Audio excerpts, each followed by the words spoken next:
Hello అండి. ఈరోజు చిట్టి ముత్యాల ప్రాన్స్ బిర్యానీ అయితే చేస్తున్నాం ఇంట్లో. దానికోసం అని చెప్పేసి ప్రాన్స్ అయితే తీసుకున్నాం అనమాట. ప్రాన్స్లోకి ఉప్పు, కారం, పసుపు, అల్లం వెల్లుల్లిపాయ వేసి మ్యారినేట్ చేసుకోవాలండి. ఇలా మ్యారినేట్ చేయడం వల్ల మసాలాలన్నీ ఆ ప్రాన్స్కి బాగా పట్టి అవి టేస్ట్ అయితే చాలా బాగుంటాయి అనమాట. ప్రాన్స్ని మ్యారినేట్ చేసేసి మనం పక్కన పెట్టుకోవాలి. నెక్స్ట్ ఒక కడాయి తీసుకోవాలి. దాంట్లో మనం గరం మసాలాకి కావాల్సిన ఐటమ్స్ అన్నీ వేసుకోవాలన్నమాట. సో చూపిస్తున్నాను కదండి, చూపించిన ఐటమ్స్ అన్నీ కూడా అంటే షాజీరా, తర్వాత సోంపు, లవంగాలు, దాల్చిన చెక్క, స్టార్ అనేష్, యాలుకాయలు, తర్వాత మిరియాలు, ఇవన్నీ కూడా వేసేసుకుని మనము డ్రై రోస్ట్ అయితే చేసుకోవాలి.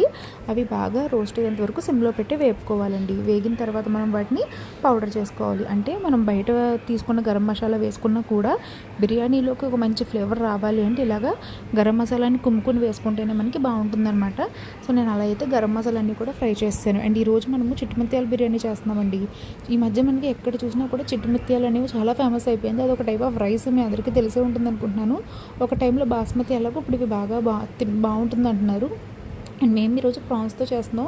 యాక్చువల్గా అయితే చికెన్తో చేద్దాం అనుకున్నాం, కానీ చికెన్కి బర్డ్ ఫ్లూ ఉంటుంది కదా, అందుకని చెప్పేసి చికెన్ కాదు అని చెప్పేసి ప్రాన్స్తో చేస్తున్నాము. సో ఇలాగా ఇవన్నీ వేగింది లేదంటే మనం ఏదైనా ఒక మసాలా దినుసుని తీసుకుని విరగొట్టామనుకోండి, ఫ్రీగా విరిగిపోతే